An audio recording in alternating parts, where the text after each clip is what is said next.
Salmo 116, nós vamos ler do versículo 1 ao versículo 4. Salmo 116 diz assim: Amo o Senhor porque Ele ouve a minha voz e as minhas súplicas. Porque Ele inclinou para mim os seus ouvidos, então invocá-lo-ei enquanto viver. Laços de morte me cercam e angústias do inferno se apoderaram de mim. Caí em tribulação e tristeza, mas então invoquei o nome do Senhor e o Senhor livrou a minha alma. É tão interessante, irmãos, tentar entender um pouco o que o salmista estava dizendo, a aflição que ele estava passando, e como esse texto se encaixa na nossa vida, de como nós podemos orar a Deus e ter as nossas orações respondidas. É bem verdade que Jesus nos mostrou este exemplo numa certa feita, quando ele olhou para o céu e falou: Pai, te dou graças porque me escutas. Aliás, tu sempre me escutas. E é exatamente assim conosco. Todas as vezes que oramos a Deus, Deus escuta a nossa súplica, Ele escuta a nossa oração. Ele responde a nossa súplica, Ele responde a nossa oração. É bem verdade que, como a Janaína disse, talvez Ele não faça aquilo que nós queremos, porque Ele sabe que aquilo não vai ser o melhor para a nossa vida. Ou então, Ele faz com que nós possamos aprender um pouco mais antes de Ele agir, mas o fato é que Ele sempre escuta.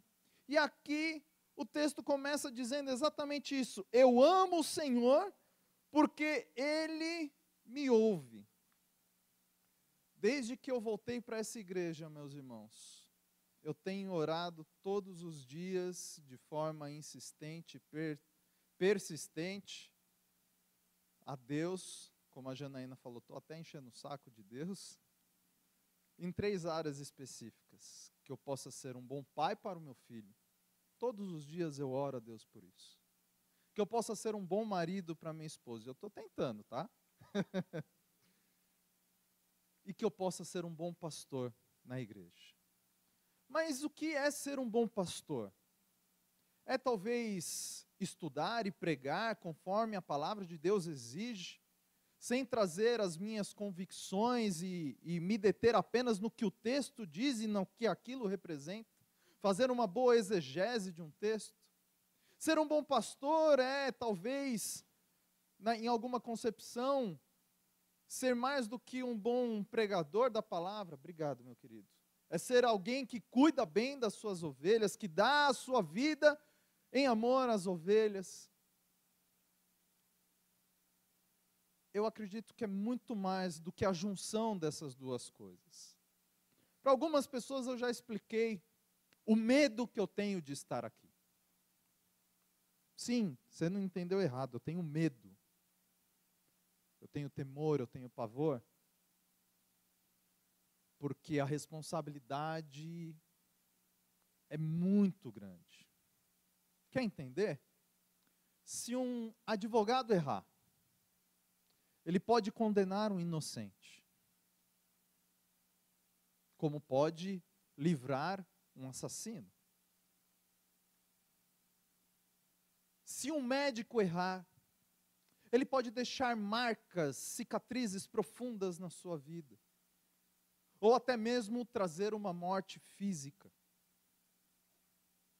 Só que se eu errar, muito provavelmente uma pessoa vai para o inferno. E isso não tem volta. Isso não tem desculpa. Isso, diante do tribunal de Deus, não tem escapatória.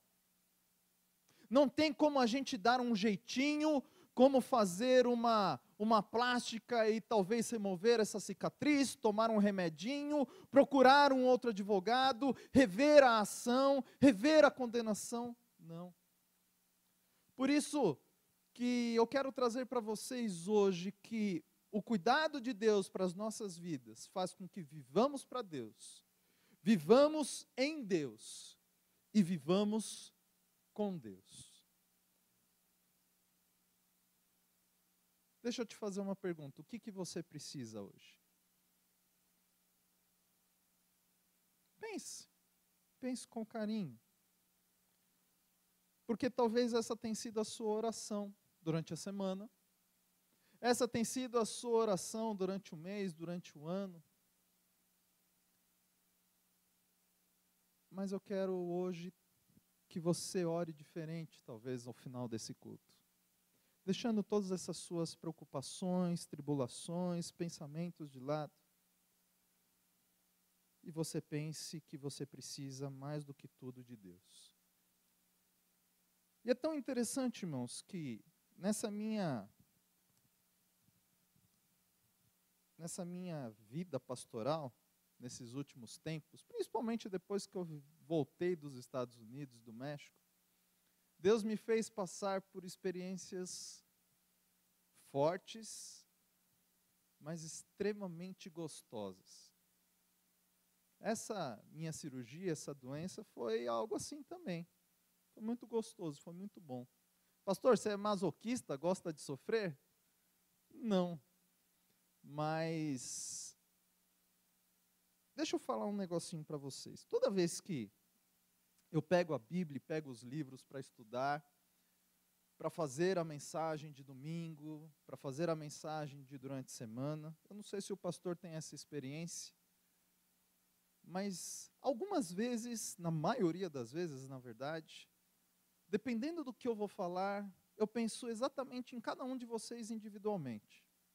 Eu penso às vezes no problema que você compartilhou, no pedido de oração e falo, puxa, Deus está falando exatamente sobre isso. Tomara que Deus abençoe a vida dessa pessoa. Puxa, Deus está preparando exatamente o gozo ou o refrigério que aquela pessoa estava compartilhando. E é muito interessante que esses pensamentos são comuns na minha mente durante a montagem do sermão, mas às vezes isso também faz com que eu pense como fazer o sermão ser tangível. Ou seja, como aquilo não seja algo impossível. Como aquilo seja fácil da gente assimilar o que Deus quer para nós, de como Deus quer que nós agimos, sem ser uma coisa muito teórica e uma coisa mais prática. E eu não sei se vocês se recordam que há alguns domingos atrás, eu preguei... Opa, estou com dificuldade aqui. Vai para frente, volta. Vai para frente, volta. Aqui. Eu preguei nesse texto de Tiago, capítulo 1, versículo 2, que diz, meus amados irmãos, tende por motivo de toda alegria o passardes por várias provações. E nada melhor do que pregar aquilo que a gente vive. Nos últimos 4 meses, minha vida estava de cabeça para baixo.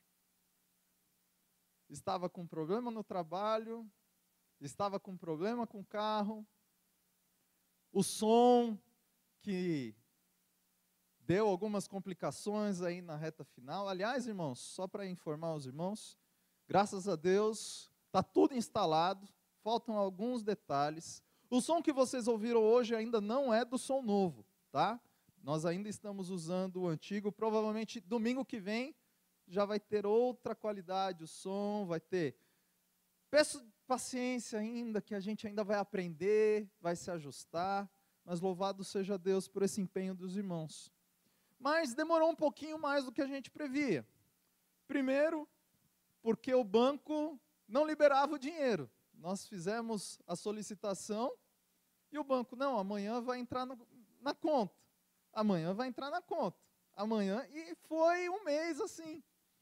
O Mauro, coitado, sofrendo horrores, porque eu cobrava ele, cobrava o Tiago, cobrava o pastor. Eu falei, pastor, vai lá no banco, fala com esse gerente, pelo amor de Deus.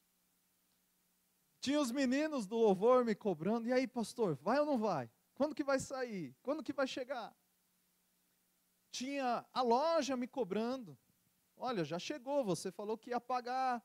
Então, tudo foi gerando um pouco de apreensão, de nervosismo. Meu carro, quem acompanhou a batalha, foram 4 meses trocando o carro, tentando resolver, e dava problema de novo. Ia para o mecânico, voltava, continuava o problema piorava, ia para o mecânico, voltava, troquei o carro 3 vezes e não resolvia a situação. Então, foram uma junção de várias provações, com várias intensidades. E nada melhor, irmãos, do que falar aquilo que a gente vive. Porque em todas essas provações, Deus me sustentou. E nesse último mês, veio essa enfermidade. Eu já trato uma gastrite nervosa há muito tempo. Às vezes ela aperta, às vezes ela some. Minha alimentação é sempre muito regrada. Exatamente para evitar isso, eu não tomo café, evito tomar refrigerante. Quando tem Coca-Cola e Guaraná, eu prefiro Guaraná para não ser tão agressivo. Mas no último mês foi apertando, até que um dia eu cheguei em casa e eu nunca tinha sentido uma dor tão grande assim. Isso porque eu já tive cólica renal, já tive pedra no rim, e eu nunca tinha sentido uma dor tão forte. Eu chorei de dor. A Joelma, então, e o meu sogro me colocaram no carro. O Eliseu falava, calma, papai, você vai ficar bem. E fui pela primeira vez para o hospital.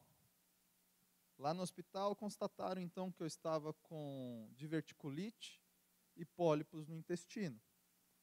A médica, dessa primeira vez que chegou, um dia antes de me darem alta, ela falou, olha, você precisa se cuidar porque o seu intestino está parecendo um queijo suíço.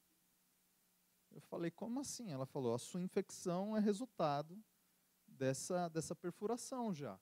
Está pequena, a gente consegue tratar, mas você precisa se cuidar.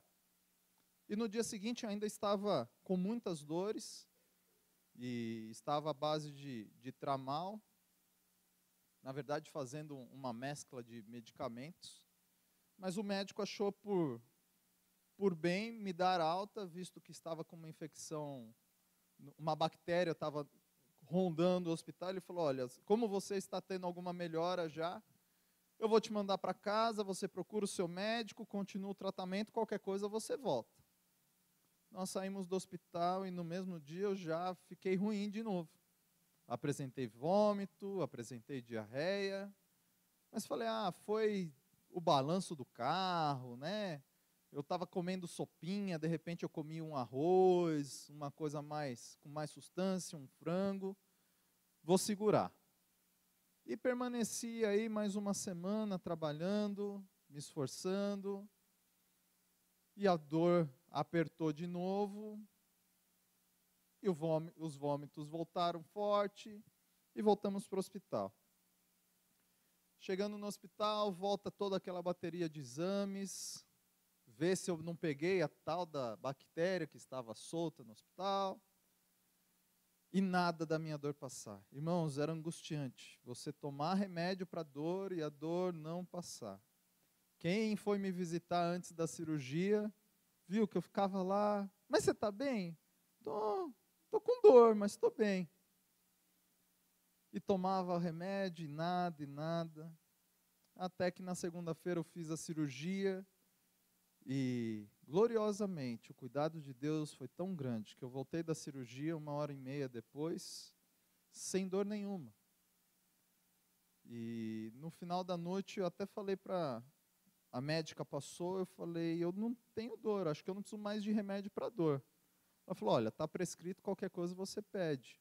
E de fato, irmãos, não senti mais nenhuma dor. Hoje que eu estou sentindo um pouco de incômodo, me esforcei muito, passei muito nervoso essa semana, orem para que o pastorzinho de vocês fique calmo, tranquilo, que as coisas no trabalho não sejam tão estressantes.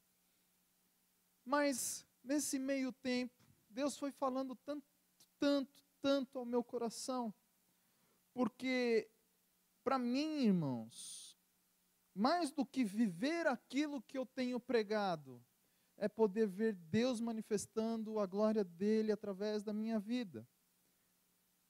A primeira situação que eu louvo a Deus é que, como em Atos, nós podemos ver que Pedro estava guardado no cárcere, mas havia oração incessante a Deus por parte da igreja em favor dele. Logo depois dessa oração incessante, acontece um terremoto e Pedro é liberto das cadeias.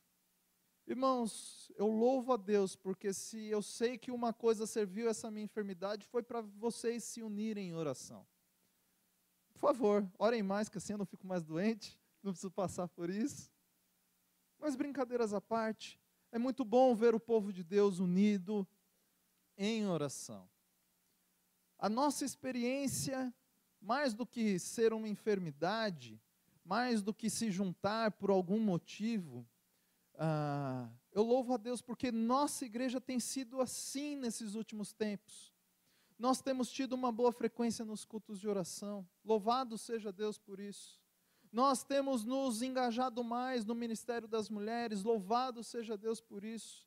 Nós temos nos mobilizado mais para ajudar na campanha do som, com as coisas da igreja, louvado seja Deus por isso.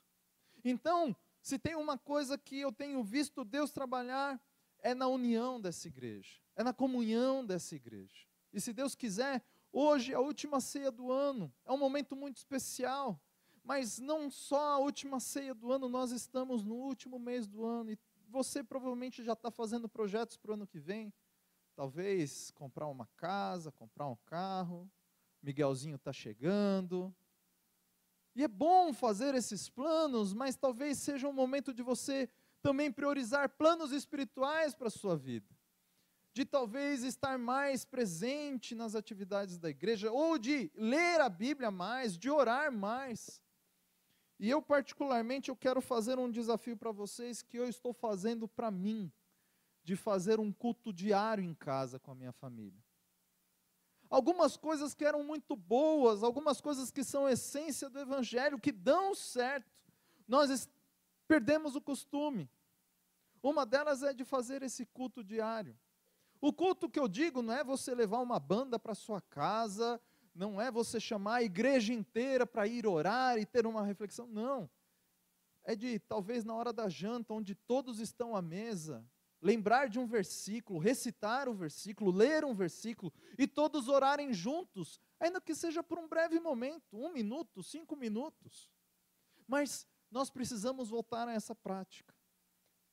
Papais, levantem a mão para mim. Papais e mamães. Vocês têm uma grande responsabilidade sobre o filho de vocês. E diga-se de passagem, talvez a juventude nunca foi tão perversa como está hoje. Eu estive numa faculdade, a faculdade metodista, que é uma faculdade denominacional, ou seja, que professa uma fé cristã, para um debate bíblico. Um homem, ele é doutor em filosofia e doutor em biologia, ele é teólogo também, e ele é um dos responsáveis pela teoria do design inteligente. O design inteligente não quer dizer que o móvel vai ser uma coisa bonita, não. Design inteligente é a teoria em que mostra que por detrás de toda a criação, por detrás de toda a natureza, por detrás de todas as coisas do universo, a ciência tende a explicar que é impossível ser fruto da evolução, que as coisas são impossíveis terem sido criadas do acaso. Portanto, existe um design inteligente, um arquiteto, um criador por detrás disso. E isso não pode ter sido do homem. E dentro dessa palestra, a grande maioria, cerca de 80% dos participantes ali, eram jovens, entre 18 e 25 anos. E desses jovens, a grande maioria se confessavam ateus, ou gnósticos. Agora entenda, eu estou falando de uma universidade cristã, que professa uma fé cristã, de uma palestra que mostra a criação de Deus, onde o público maior eram de pessoas que não acreditavam em Deus. Aí você fala, que bom, era uma estratégia para alcançar e tudo. Por um lado mas aquilo mais parecia um debate, uma rinha. E hoje nas nossas universidades, nas escolas, os amigos dos seus filhos são pessoas assim, que duvidam de tudo, inclusive da existência de Deus. E se nós não prepararmos os nossos filhos a entenderem que existe um Deus que não só criou a vida deles, mas cuida deles, qualquer ladainha vai ser uma verdadeira tese de mestrado. Vai ser uma verdadeira verdade. No mundo em que se prega a verdade relativa, nós temos que mostrar para eles a verdade absoluta, de acordo com a palavra de Deus. De que Deus amou o mundo, de que Deus formou este mundo. Mais do que isso, eu me alegro não só porque houve oração, mas porque também nós podemos ver Deus agindo. O texto de Filipenses, capítulo 1, está projetado hoje aí, diz assim, a partir do versículo 12. Quero ainda, irmãos, cientificar-vos que as coisas que me aconteceram têm antes contribuído para o progresso do Evangelho, de maneiras que as minhas cadeias em Cristo se tornaram conhecidas de toda a guarda pretoriana e de todos os demais. Veja só o que Paulo está dizendo nesse texto. Olha, tudo que tem me acontecido, todo o meu sofrimento, não tem sido ruim, não. Pelo contrário, tem servido para a glória do Evangelho. O que tinha acontecido com Paulo? Vocês lembram? Paulo foi jogado às feras em Éfeso, foi picado por uma cobra mortífera em Malta, foi preso em Jerusalém, sofreu naufrágio em Roma, foi perseguido em Damasco, foi rejeitado outra vez em Jerusalém, apedrejado em Listra, estava preso, e ele fala, olha, isso é para a glória de Deus, tem servido para o Evangelho. Por quê? Porque as minhas cadeias, as minhas aflições, se tornaram conhecidas de toda a guarda pretoriana. A guarda pretoriana era a tropa de elite do imperador. E Paulo era um preso político nessa altura do campeonato. E precisava ser algemado com guarda durante 24 horas. E essa guarda se alternava durante o dia, pelo menos em 3 vigílias, em três momentos. Sabe o que Paulo fez? Você vai ficar preso comigo? Tá bom. Você vai escutar a minha história. E do que Jesus fez na minha vida. Ao passar do tempo, ao passar dos anos, Paulo falou para aproximadamente 16 mil homens. Agora, olhando mais para frente, no mesmo livro na mesma carta de Filipenses, no capítulo 4, Paulo vai dizer assim, saudai a cada um dos santos em Cristo Jesus, os irmãos que se acham comigo vos saúdam, todos os santos vos saúdam, especialmente os da casa de César. De quem Paulo está falando? Outra vez da guarda pretoriana. Só que agora, veja que ele muda. No começo ele usou a denominação que eles tinham, o cargo que eles tinham, porque tem servido para a guarda pretoriana. Agora ele fala, saudai a cada um dos santos. Ou seja, aquelas pessoas que ouviram de Jesus se converteram. O testemunho de Paulo falou mais forte do que a política. O testemunho de Paulo falou mais forte do que a prisão. O testemunho de Paulo falou mais forte do que a aflição. Irmãos, cada momento difícil que passamos na nossa vida, é uma oportunidade de mostrar o amor de Deus, de mostrar a ação de Deus, de mostrar o cuidado de Deus sobre as nossas vidas. Porque antes, o Evangelho, o que eu tenho sofrido, tem cooperado para a glória do Evangelho. E essas são lições que não servem apenas para nós, servem para outras pessoas. Eu fiquei muito feliz de receber várias visitas de vocês, muito obrigado.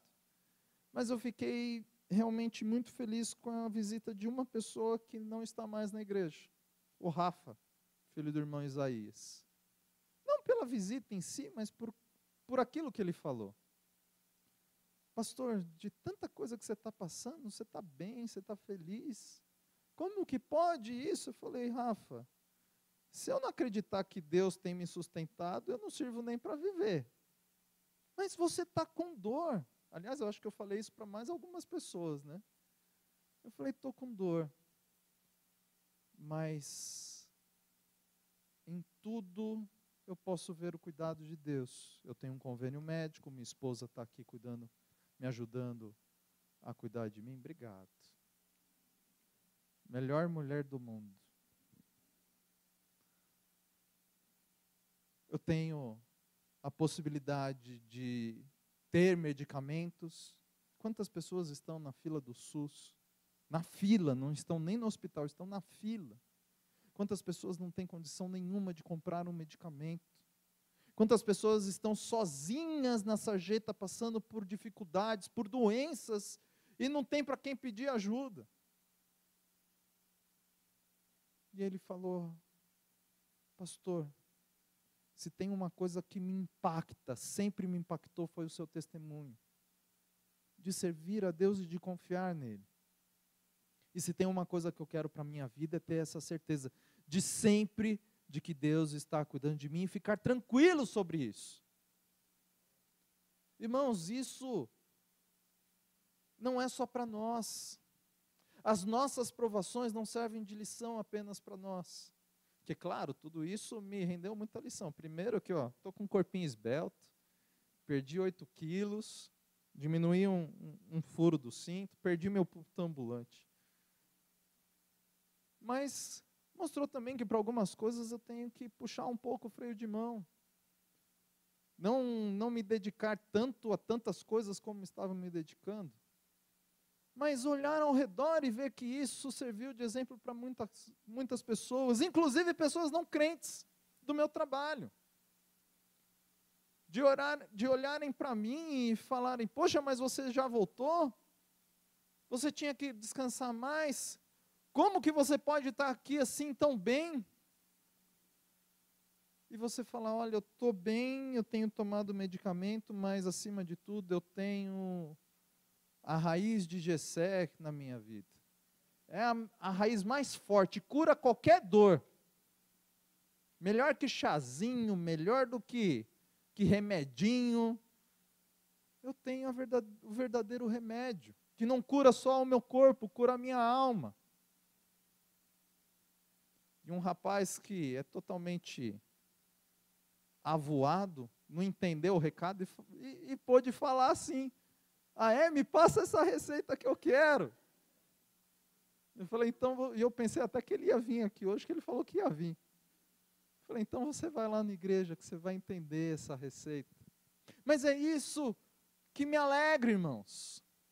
Porque as minhas provações, as nossas provações, não podem ser um peso, não podem ser um fardo. Porque nas nossas provações Deus trabalha. Nas nossas tribulações Deus opera. É com toda a nossa dificuldade que Deus continua com a mão dele estendida, nos sustentando, operando em nossas vidas. E através disso, a glória dele se manifesta. Através disso, a glória dele se espalha pela terra. E mais uma coisa.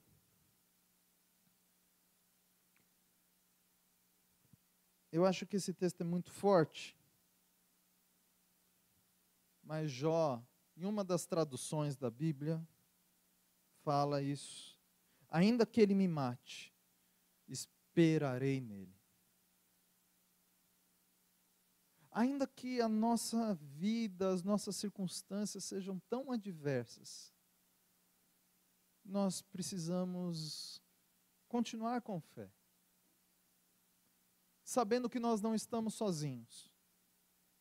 Não estamos sozinhos tanto no sentido de não ter apoio, como não estamos sozinhos no sentido de que existem outras pessoas passando pelas mesmas dificuldades, pelas mesmas aflições, inclusive pessoas crentes. Irmãos, o que mais me impressionou nesses dias do hospital foi na terça-feira, depois da cirurgia.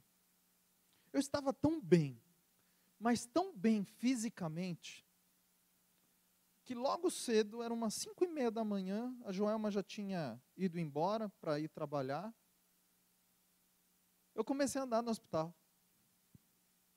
Falei, não, eu estou bem, eu vou mostrar para o médico que eu estou bem, eu quero alta. E eu acho que até às 10 horas da manhã, eu dei umas 50 voltas naquele hospital.